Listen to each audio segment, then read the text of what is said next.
Bom, então, como que a esquizoanálise pensa a sociedade? Como que a esquizoanálise pensa as relações entre as pessoas, né?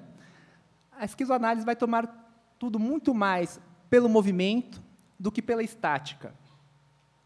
Então, já vai ter uma certa inversão, né? Porque, de certa forma, a academia tenta pensar nos processos de forma congelada, né? Uma imagem. Então, a esquizoanálise irá pensar a sociedade como fluxos, múltiplos fluxos se atravessando. E, de certa forma, o indivíduo, a produção desse indivíduo, ele é decorrência da parada desse fluxo. É como se fosse um ponto de parada, essa identidade, mas sempre pensando mais o movimento, né? E, de certa forma, se somos movimentos, os mecanismos sociais tendem a paralisar esse movimento a partir do que a gente chama de códigos, a codificação do fluxo, né? Então, essa codificação do fluxo, por exemplo, a minha identidade de Domênico, psicólogo e professor, é uma codificação do fluxo que, muitas vezes, reduz essa multiplicidade do movimento. Então, claro, né, para quem já conhece a esquizoanálise, isso é algo muito óbvio, mas, para quem não estuda, é importante pensar as coisas como movimento, como duração e como intensidade, e não apenas como algo estanque, né? Entretanto, o pensamento passa a ser operado através de códigos. Aí eu pergunto para vocês, como é que pensamos? O que é o pensamento? Já é uma pergunta assim, um pouco difícil, né? Como é que pensamos? É algo que pensamos, fazemos toda hora, mas é difícil a gente conseguir entender e aprender uma substância do pensamento. Aí vocês me respondem, pensamos por imagens. Correto? Vocês me falaram isso ou não? Também, correto. Mas aí o Deleuze critica, né? Falando, não, a imagem do pensamento é a própria codificação do pensamento.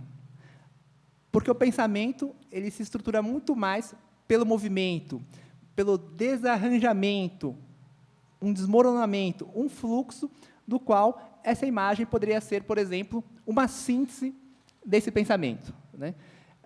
Ou seja, o que ocorre, o que eu quero colocar, né? Se o pensamento é fluxo, intensidade e movimento, a gente tende a codificar esse pensamento pela imagem.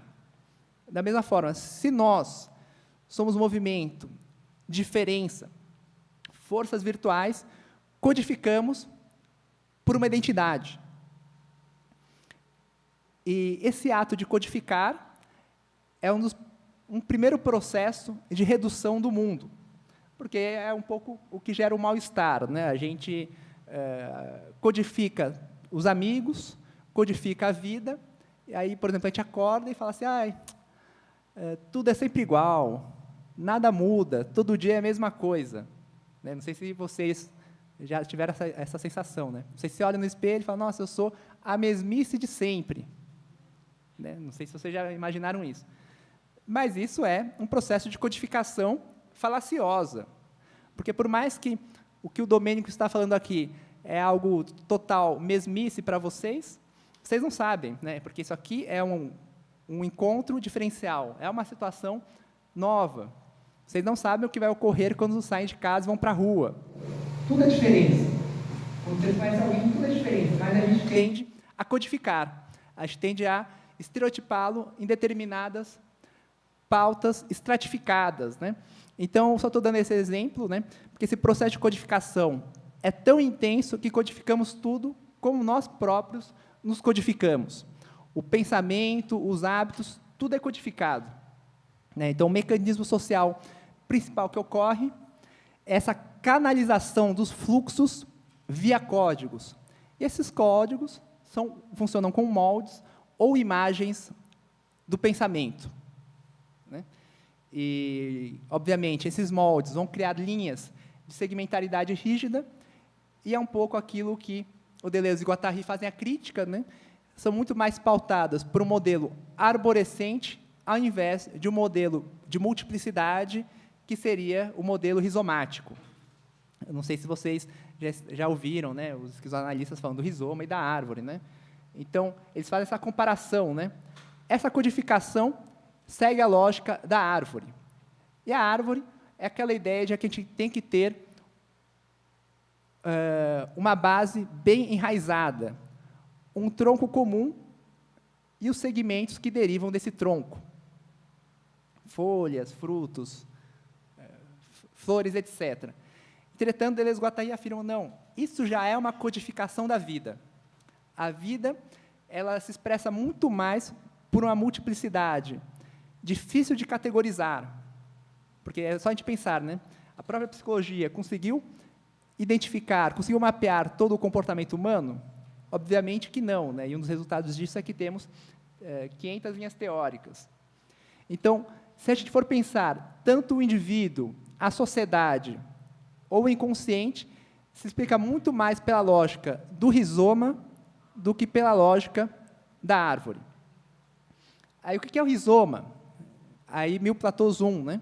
Aí, o rizoma é uma figura que eles pegam da botânica, né, para pensar, por exemplo, uma vegetação sem centro, sem limite claro entre um e o outro, e que se espalha difusamente, né? Então, trouxe algumas fotos de rizoma só para a gente pensar como que o rizoma vai muito além da árvore, né? Então, um bananal, vocês veem que é uma formação rizomática em que não se sabe onde um indivíduo termina ou onde um começa, né? Porque cada bananeira não necessariamente é separado. Quando eles falam no rizoma, eles falam de um tubérculo, né? Esse tubérculo é o gengibre, e vocês veem que o gengibre da feira ele não é vendido assim, né? Mas a ideia é que tem essa propagação difusa, acentrada, né? A gente pode pensar também não só rizomas vegetais, né, mas rizomas arquitetônicos, e, no caso, né, essa foto de uma favela de São Paulo, em que são construções arquitetônicas que, inclusive, né, vencem a lei da gravidade, né? Quando a gente vê o encadeamento dos barracos, e totalmente rizomático. E, claro, né, vendo assim, é um pouco o que eles solicitam, né? Solicitam que a gente amplie a nossa mirada, a nossa perspectiva, tentando ver aspectos multiplicitários, onde a gente sempre procura identidades, né? Essa foto legal que eu sempre uso, né, é um rizoma animal. Então, imaginem nessa manada de ratos, eu esqueci qual é o nome do coletivo de ratos, saindo de um bueiro, né? Também tem um movimento totalmente rizomático ali, e muito mais para o receptor, né? Um receptor que vê uma imagem dessa, entra em parafuso. Então, isso que eu mostrei para vocês é o que ocorre, né? Há uma codificação desse rizoma. Mas, se a gente for ver o mundo contemporâneo, o mundo é totalmente rizomático, mas é um mundo rizomático codificado. Ou mesmo o eu. O que é o eu, se não a junção de multiplicidades? Né? Será que eu posso me reduzir apenas à categoria de professor? É claro que a gente vê professores que só são professores, não são mais nada, né? Mas, então, o que o Deleuze afirma? É como se o eu ou a sociedade fossem esse quadro da direita, né? Esquerda, desculpa. É que aqui à esquerda eu acabei fazendo uma inversão. Das singularidades dispersas. Aí, o que é o código? O código seria uma curva integral mesmo da matemática, que visa criar um regime de vizinhança. Olha que interessante, é um regime de vizinhança para singularidades dispersas. Então, esse regime de vizinhança das singularidades dispersas integram a diferença num padrão que é essa curva integral. Então, e essa curva integral, de certa forma, promove forças centrípetas para que essas singularidades se integrem nesse padrão.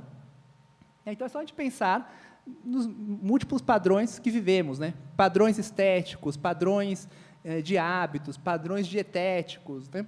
Padrões de ser, No caso do psicólogo, né, o psicólogo começa a se vestir de determinadas formas. Então, o que eu quero colocar, né, mais do que um molde, é uma estratégia até, né? O código é uma estratégia, de certa forma. E uma estratégia, quando eu falo em estratégia, é mais pensar esse esquema móvel de forças que integram. Ou então na questão da sexualidade, né? Você tem não só, né, a criação dessa integração, mas uma redução dos múltiplos focos sexuais para uma única possibilidade, né? Então, essa figura mostra, até o próprio Freud fala, né, que o bebê nasce com um perverso polimorfo, né, uma palavra muito feia, né, mas o que ele quer dizer é que ele tem múltiplos focos sexuais que vão muito além da heterossexualidade.